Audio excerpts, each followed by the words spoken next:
Alright guys, back in another video, and this time we're back at the hotel after Nationals, and we got my boy, my teammate, Caleb from 3v3. We got 4-1, when he was playing this exact deck, I believe, no changes. Yep.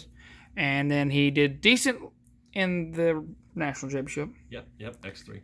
And missed out on top 32 by one win, so... Only lost to the same deck. And this is the updated version after the Magnificent Collection, which is pretty relevant with these new 2-drops and some other changes. And he's the Gogeta Master, so I thought I'd show off his deck. So let's go ahead and get into it. How's it going, guys? So we're just going to start right off. Best red card currently. Saying Kaba, we run 4 times because we need it against ramp. It is, I would say, straight up essential in most red decks. After that, we're going to get into our pieces here. We run Gokus and Vegetas because obviously we need them for the leader to draw. We run 10 Vegetas and 8 Gokus.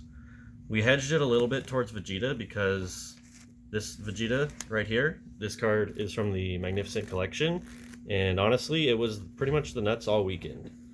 Its effect says that you can discard it, activate main, discard it to grab a Veku, which we play 2 and 2, or a Gogeta BR from the drop. This card has a lot of implications, which I will go over a few towards the end, but essentially that's why we run a little more Vegetas. What does the new Goku do?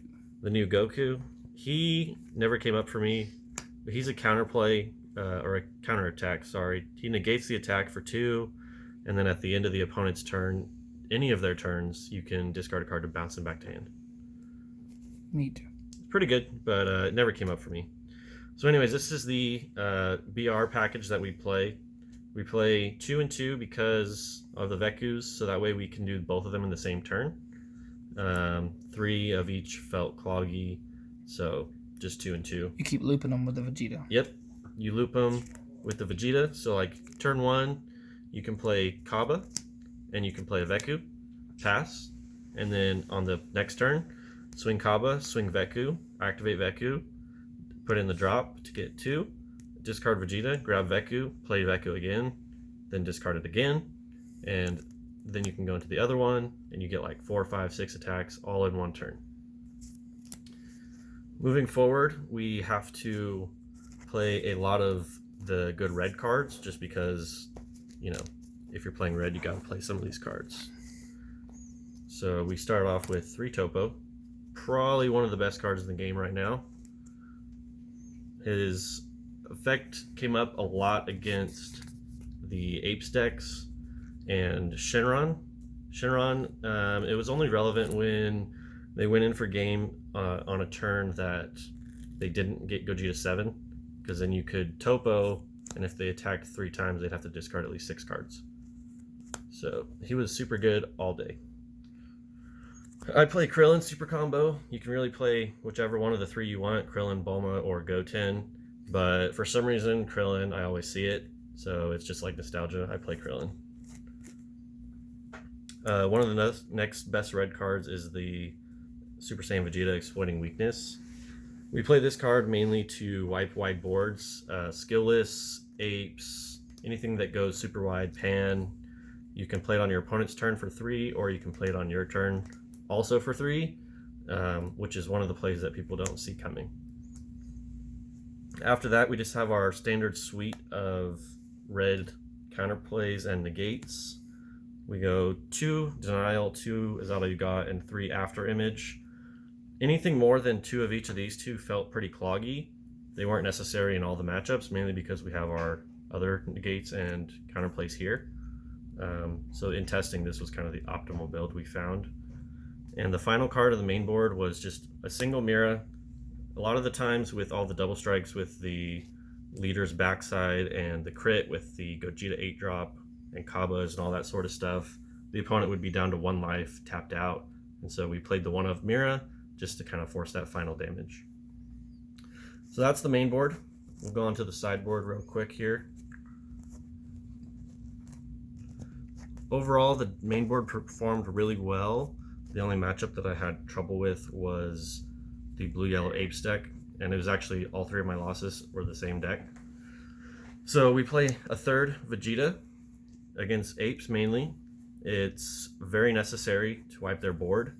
The problem I ran into was that they just have more card advantage than I do. All of their cards essentially read, play this card, draw a card, and mine don't. So we play that to help with that, but it's really a card advantage game.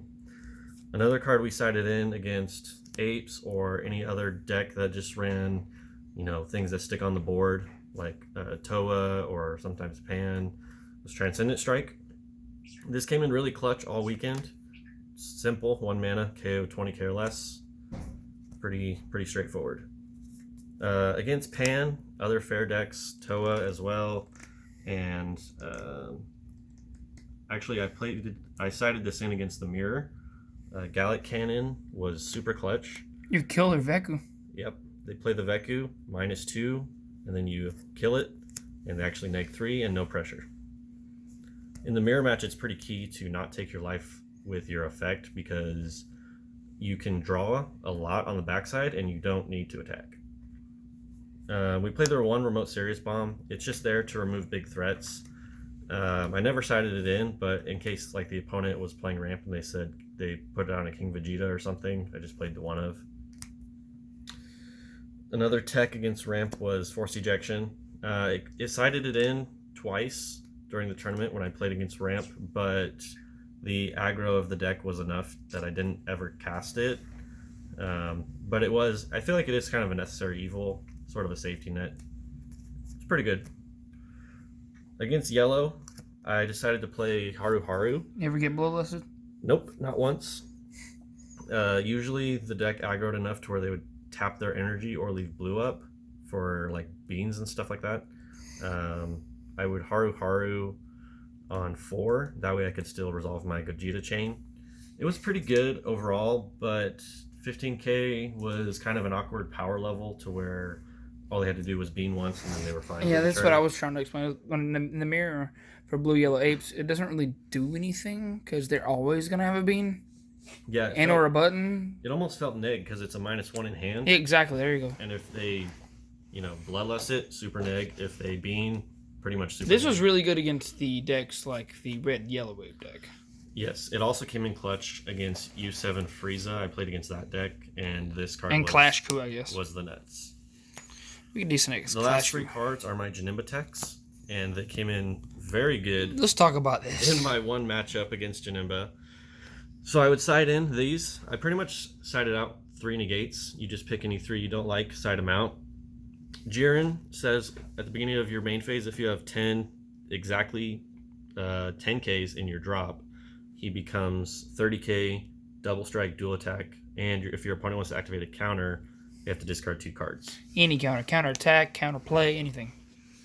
So then we play the Fu the Dark Banisher. He's Overwhelm 4, and then his effect says if your opponent wants to activate any skill, they have to warp a card from hand as a cost. Both of these effects are a cost, so if your opponent doesn't have the requirements, they can't activate the effect. In my Janemba matchup, Game 1, I aggroed him out because I won the die roll, and it was enough to win. Game 2, we sided these in. We were able to resolve on turn 4 Jiren and Fu the Dark Banisher. So my opponent, if he wanted to counter or counterplay, counter attack, anything like that, he had to get rid of 3 cards. Also, your leader, we didn't really mention much about it. On the front side, you discard the Gogetas, the Goku and the Vegetas for free plus, and you can take a life to awaken early against Sean. So it has a pretty good matchup against that, along with the Kabas sticking. Then you have on the back side, discard during activate battle, and they can't counterplay at all. So you can play this before playing Fu and make it safe to chomp the Trickster.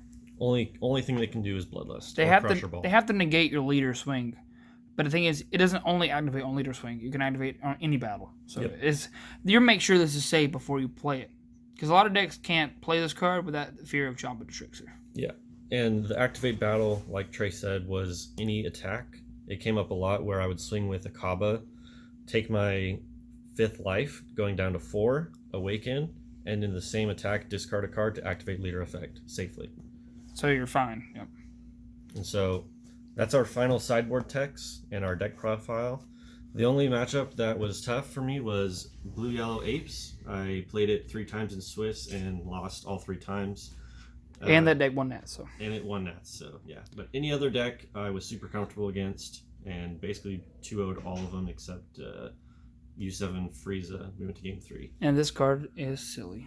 Yeah. But if you guys are worried about this card, the Desperate Measures and, Bloodlust and Cooler stop it. But you can't always play those cards because you're not always playing blue-yellow, so. Yep. That's why I guess he struggled because of most of this, because of those cards. Yeah, they would always have the Desperate Measures or anything like that. Our games usually went to first game went to 8 energy, so it was pretty crazy. Appreciate the deck profile, and we'll see you guys next year probably. Have a good one.